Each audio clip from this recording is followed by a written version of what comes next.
in helping Australia and helping the Air Force, and how do things like the Spitfire Association and associations help to draw industry in to help accelerate the speed that we need to keep not up but keep ahead in key areas, and how do we work with the Air Force to do that? Yeah, so communications, a key part of what industry can provide for us. The ability to bring a number of systems together, to integrate them, to have them being able to operate as a whole. So that systems of systems approach, architectures in our information technology that allow us to be very adaptable and build equipment that can plug in anywhere. It's simplest example is your iPhone. We've all got the same iPhone, but we can put a different app on our phone to do a different task. So I know I've got lots of apps on my phone, to my wife's frustration, and she just wants the one that lets her ring up a friend. But it's that sort of an approach that industry is bringing us world-leading capabilities that allow us to be far more effective as a military fighting force, and to get to the ability to ideally shape, deter and respond before we have to get to conflict. So you've used the word before about, what's war look like now? It may not be violence. There's commentators that talk about winning without fighting, and that's that era of competition. It's about that operating below the threshold of conflict. So we are seeing that. So how do we use our military capabilities nowadays to be able to operate in that way, to make sure we shape, deter and respond in accordance with our government's objectives, so that ideally we don't get to the next level of conflict. We avoid military conflict or violent conflict. We don't want to get into another war, as we've seen in the past. So our own credibility and our ability to deter is one way, and if we can use these capabilities and the industry-supported technologies, we put them in the hands of our amazing people, they'll innovate, they'll find a way to do it, they'll be the ones that will shape, they'll be the ones that engage and communicate, and they'll be the ones that ensure that anyone out there that thinks they might want to question our values, we'll be able to explain to them what's the right way to do things. Yeah, it's interesting when you were talking about industry and the role of industry and looking forward. If I go now and look back to the founders of the Spitfire Association, and in fact the founders of the Spitfire Memorial Defence Fellowship, they were a relatively small group of Spitfire pilots who saw that their contribution during the Second World War made a tremendous difference. And as you pointed out, many of them paid the ultimate price. They didn't come home.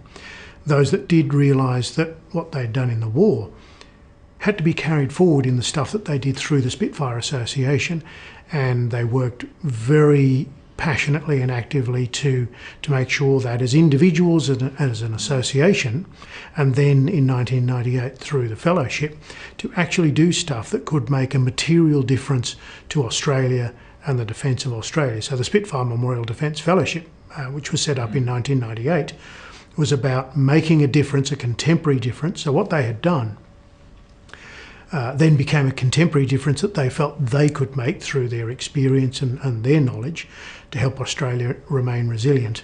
And it didn't stop there. When Lyle Roberts, my predecessor and our last president, who was a Spitfire pilot, I'm just the son of a Spitfire pilot, when he handed me the baton, he said, "Geoff, you and the association and patrons like Mel and Mark Binskin, your predecessor, carry that spirit forward.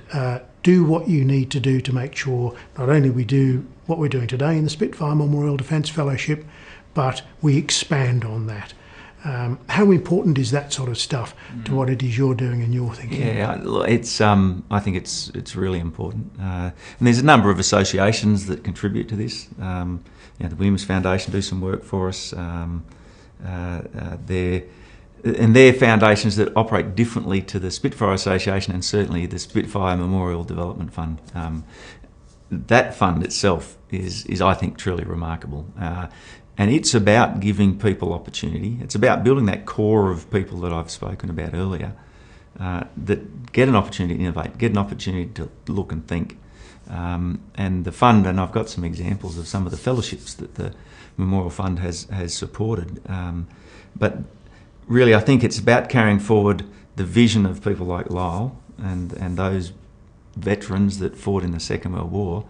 And I think their aim was to, in perpetual memory of the Spitfire, but to do something useful that would contribute to the security of this nation. And I think their aim was to do it by making sure that we never had to go and fight like we did in the Second World War. So, what can we do to make ourselves stronger, better, shape and enable our Defence Force and a whole of government approach to shape, deter and, if necessary, respond. And they've done that through funding some of these fellowships. It's about targeting, if you like, people in the industry already and giving them an opportunity to further progress their ideas. But it's also an avenue where the younger generation can see this, and we actually progress and develop, that thing called STEM. Yes. Science, technology, engineering and maths. And people that may not have an opportunity otherwise to put their ideas forward and maybe develop a solution that's world leading, that could make the difference between us being able to secure our values and our national interests without having to go and fight for it the way we had to in the past. Indeed. If we look to what we're trying to do through the Spitfire Memorial Defence Fellowship, as well as the other efforts that we're now beginning to bring up out of the ground in terms of raising money and looking to do things to help Australia remain resilient, one of the things that's not well known, the Memorial Fellowship today is not well known. We need to change that. We need to draw people, clever Australians, to do things that help us, to help you in defence. What's not also known, I think, is that it's not just about Air Force stuff. The Memorial Fellowship has people who have done work on hydration and the effectiveness otherwise of being under or overhydrated. Its application, for instance, to Special Forces. There are people who are looking at cyber. There are people who are looking at space, fellows as well. There are some who are looking at how do we put capability out on the oceans, or and I think one of them in the sky, that give us a very broad coverage and make a difference for what you're trying to do through their fellowships. I mean, can you talk a little about some of those fellows and the things that you've seen over the years? Yeah, I think there's one. I've got an example here. Dr. Bianca Capra. Our most recent fellow. Yeah, and she remarkable aerothermodynamic sort of work, and I'm not technical at all in understanding this, but it's really linking into a key program that we've got coming forward as well, and that's the hypersonics program. Australia has got some world-leading thought in the hypersonics area, and there's a couple of reasons we might want to do that. The first is that there are other nations that have hypersonic weapons, and we want to be able to understand hypersonics so we can defend against them.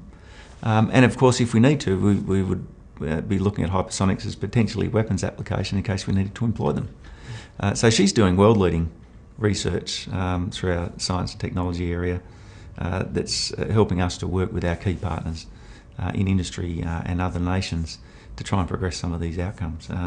So that's quite a remarkable opportunity that the Spitfire Memorial Defence Fund Fellowship has really given as an opportunity there, and to give someone in our community a chance to excel, and in so doing actually provide outcomes that support the security of our nation.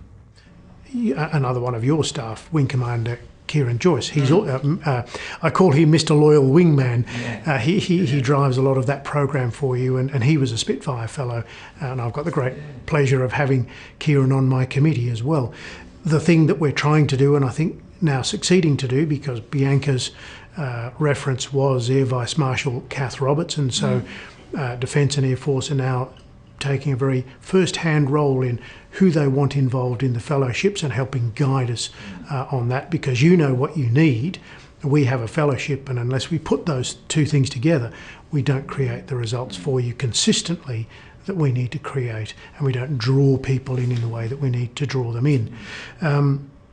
So with that as an example, You said that we know what we want. Well, we do, but we also don't know what we don't know.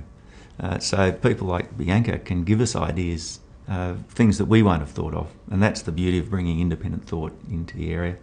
You mentioned Kieran Joyce. He's an ex-Army officer. Yes. And he's very much specialising in the UAS area, Unmanned Aerial Systems. And we saw an opportunity for him and the expertise he brings to come into Air Force, so he's now a wing commander in the Air Force. But I still can't get used to him in the blue uniform. Yeah. He looks better in his blue uniform, I've got to say, Mel. He does well. But, I say that with a degree of pride, in fact, to be able to bring some element of diversity and an Army candidate, an Army officer, in and wear a blue uniform, that's a good thing for the Joint Force. Yes. And indeed, our Air Force was born from the Army. So the Australian Flying Corps was a part of our Army to begin with, and then we gained and separated as an individual service in 1921. Yes. So that historical link is still there, and I think Kieran's a living part of that, and he brings an immense amount of expertise and experience and that innovative thought, and well enabled by the Memorial Defence Fund. It's been a great opportunity for us and him. It's a great opportunity for us as well, because these people who've been fellows often do stay with the Spitfire Association.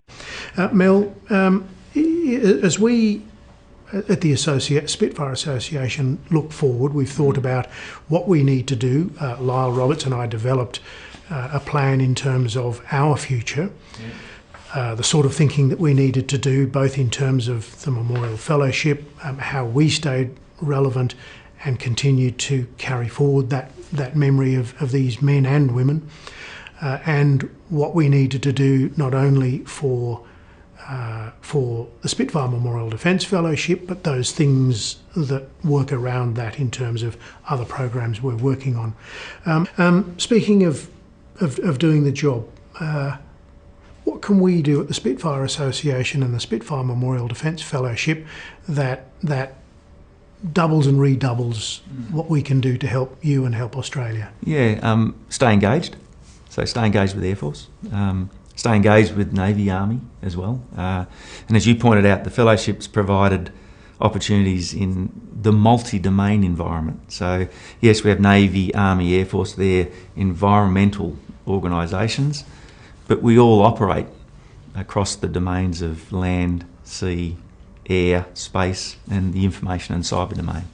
So continue to engage with all of us, continue to present the opportunities for younger people, for academics, for innovative thinkers to bring their ideas forward and have a conversation. We need their support to be able to achieve everything that we've got planned for our future, and everything that we don't know about yet that we'll need to adjust for our future. So organisations such as the Spitfire Association and the Memorial Defence Fellowship really do provide an opportunity that's not easily found elsewhere, and it's those opportunities that continues to progress our nation to their future. Yeah, I think, Mel, my predecessors, people like Lyle, my father, would be very proud to see what we're achieving together, because without the input from you and from Defence, it's almost impossible for us to do our job effectively. I'm enormously proud of what it is we're doing, and a mixture of absolute terror and huge enthusiasm for the future that we've set ourselves in the association, and look forward not only to continuing that with you, but also seeing you at the Spitfire Association 60th birthday. Yeah, no, absolutely, Geoff, thank you. Great having a chat to you today. And, to celebrate those that came before us, the Air Force Centenary is about then, now and always. Spitfire Association and the Memorial Defence Fellowship are a perfect example of that. And when I look at those young men and women that fought during the Second World War, I now see the young people we have in our Air Force, and those that the fellowship is enabling, and I have no doubts that we'll be able to do what's required of us in the future. And it's thanks to your father and Lyle and people like that set up the association, and your energy to keep doing it, and all the rest of your members in the association that will continue to ensure that we've got the right people that can do what's needed for our future. Mel, the pleasure and the privilege is ours, and thank you very much for giving me the time today and to talk so broadly about so many topics. Really appreciate it. Thank you. Thank you. We'll see you at the dinner. Look forward to it. Absolutely.